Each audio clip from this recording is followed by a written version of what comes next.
Buenos días, bienvenidos a nuestro video tutorial sobre el inventario multifásico de personalidad de Minnesota, mejor conocido como el MMPI-2.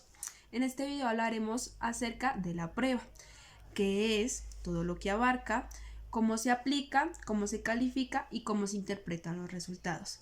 En este video me acompañan mis compañeras Angie Rueda, Lizeth Sarmiento, Karen Hernández y quien les habla, Diana Arevalo. Espero que al final del video tengan una idea más clara sobre qué es esta prueba.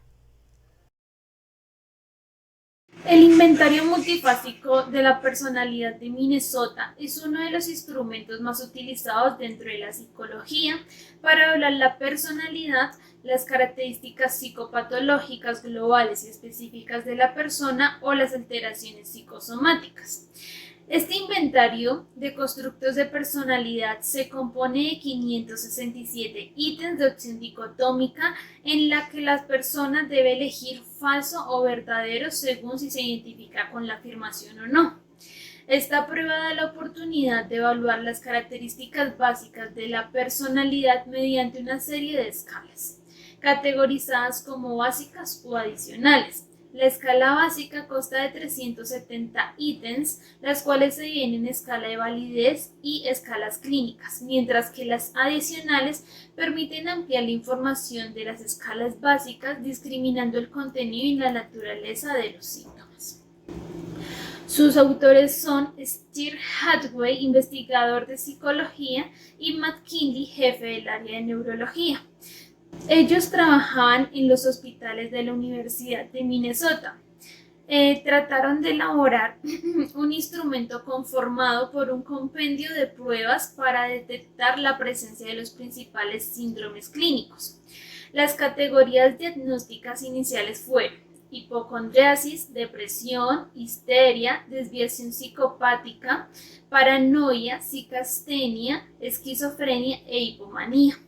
Se agregaron las escalas de masculinidad y feminidad e introversión social. Estos autores reunieron un conjunto de más de 1000 reactivos buscando incluir todos los síntomas principales de estos síndromes, reduciendo la lista a un poco más de 500 reactivos. Este inventario se utilizó por primera vez en el Hospital de la Universidad de Minnesota, donde fue aplicada a pacientes y no pacientes. Estos últimos eran personas las cuales iban a visitar a los pacientes. Las personas que no fueron pacientes se consideraron representativos de la población adulta del estado de Minnesota.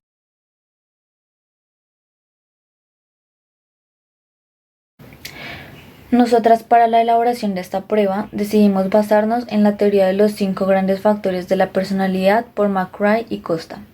Esta teoría considera los rasgos como tendencias que se observan por medio de patrones de comportamiento, pensamientos y sentimientos que pueden llegar a ser estables y constantes a lo largo de la vida.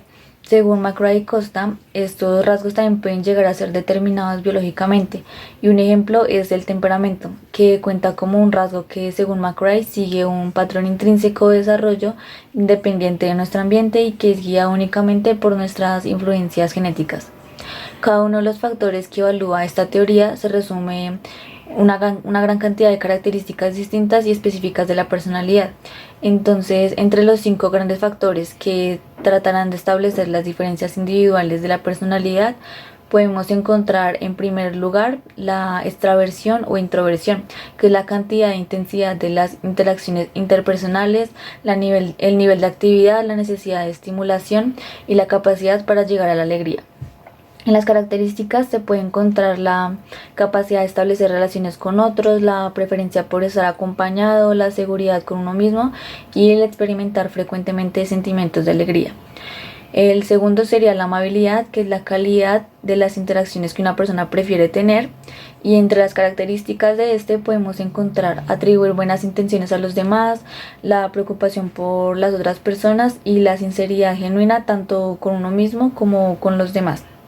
El tercero es la apertura a la experiencia, en donde se activa la imaginación, la capacidad de introspección y la curiosidad hacia lo que nos rodea. Las características son la capacidad de crear, la curiosidad, la receptividad hacia sentimientos propios y el rechazo hacia todo lo que sea rutinario. El cuarto es la responsabilidad, que evalúa el nivel de organización, persistencia, motivación y de creación de metas. Las características son llevar a cabo tareas, la capacidad de terminarlas y pensar cuidadosamente antes de actuar y tener niveles altos de orden y de orden. La quinta sería neuroticismo, en la que están las emociones negativas, los pensamientos dañinos hacia uno mismo, que no saber controlar las situaciones en estrés, y presenta el enfado, el la dificultad para controlar como ciertas situaciones, la dificultad para solucionar cosas en situaciones que generen estrés, la incomodidad en situaciones sociales y los sentimientos de agobio. El modo de aplicar esta prueba va bajo las siguientes circunstancias. Primero, tener en cuenta que el paciente no se encuentre en un nivel de activación muy alto, ya que puede interferir en las respuestas que dé. Segundo, que no esté bajo el efecto de ninguna sustancia, como por ejemplo el café, el alcohol o sustancias psicoactivas. Tercero, garantizar las condiciones del lugar y del paciente. Generalmente esta prueba se aplica en lugares donde no hayan distractores y donde se haya garantizado el sueño y el descanso de la persona, ya que por lo que es una prueba muy larga, si el paciente tiene sueño, también puede interferir en las respuestas que dé. Cuarto, que los estados emocionales del paciente se encuentren en un nivel neutro, como decía al principio. Quinto, la prueba va de un tiempo de 90 minutos a 120 minutos. Generalmente se aplica también en 2 sesiones y es mejor estar en compañía de un profesional de la salud mental. Se le dará un cuadernillo al paciente donde encontrará todas las preguntas correspondientes y su hoja de respuestas. Luego de haber terminado, a lo último se le dará unas plantillas para comenzar a calificar y por último ya se hará el proceso de interpretación para los resultados. ¿Cómo se califica?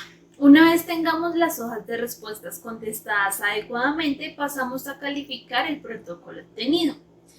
Iniciamos la calificación del inventario empezando por las escalas de validez, seguido de las escalas clínicas, luego por las escalas suplementarias, finalizando por las escalas de contenido. Al integrar la hoja de respuesta con la plantilla correspondiente, hay que tener cuidado que las marcas en negro que vienen tanto en la hoja de respuestas como en la plantilla correspondiente coincidan adecuadamente. Así, los círculos de la plantilla coincidirán con los círculos de la hoja de respuestas. Después de que la plantilla se coloque correctamente, contar cada una de las respuestas, que son los círculos rellenos emitidos por el usuario.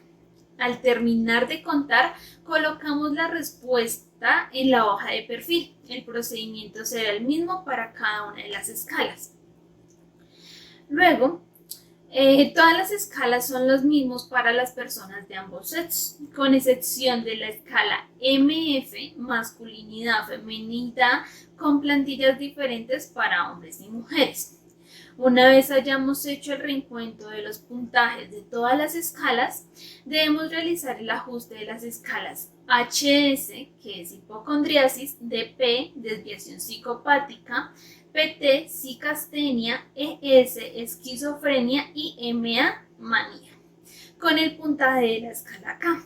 Es decir, que al resultado de la escala HS se le suma el resultado de la escala K y así sucesivamente con las otras escalas mencionadas anteriormente. Después de tener todos los resultados y haber hecho algunos ajustes, por ejemplo, el mencionado anteriormente, se realiza la gráfica que brindará elementos para la interpretación.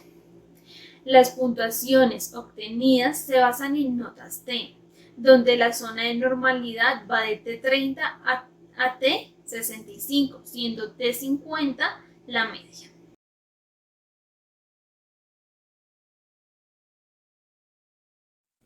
Interpretación de la prueba. Se busca por medio de las plantillas obtener las puntuaciones naturales o crudas, con el fin de posterior a ello obtener las puntuaciones T. Cuando se tienen las puntuaciones T, lo que se realiza es que esas puntuaciones T adquieran un valor representativo en funciones de las tablas. Entonces, ¿qué quiere decir? De 65 hacia arriba es alto y de 45 o 40 hacia abajo, pues tiende a ser malo o bajo. Posterior a esto sacamos el código. ¿En qué consiste el código? El código es una forma de confidencialidad del paciente a la hora de sacar sus resultados. Ok, este consiste en escoger las puntuaciones de escalas de verdades en las clínicas y lo que se hace después de ellos es que de alguna u otra forma anotar las T que obtuvieron y estos se organizan de menor a mayor. Luego se tiene que tener en cuenta la escala de validez. ¿Por qué? Porque esto va a ser importante para todo tipo de cosas. O sea, la escala de validez es importante para ver si el sujeto realizó la prueba o si, digamos, si se puede validar la prueba o se tiene que invalidar la prueba que se le tomó al sujeto. Después de organizar las puntuaciones de T mayor a menor, conservó el número que se caracteriza de cada prueba y pues de este caso reactivo del 1 al 0. Los números que quedaron organizados de mayor a menor es el código hasta el momento sin haber colocado ciertos símbolos que hacen como más característico este código. Luego las puntuaciones por categorías, es decir, por intervalos, por rasgos, lo que hace es poner estos símbolos específicos que se encuentran en el manual en ciertos tipos de tablas, ya según las puntuaciones que se hayan sacado. Bueno, estos símbolos pueden ser más, guión, comillas, comas, puntos y asteriscos, entre otros. Posterior a ello, lo que uno debe hacer es empezar a tener en cuenta las puntuaciones que mayor destacan. Tener en cuenta que las escalas clínicas son escalas bajo las cuales empieza a regir todo el resto de la interpretación. Las que contienen suplementarias simplemente van a actuar como una forma de darle apoyo a lo que ya se está sacando del paciente o a la información base que nos dieron las clínicas.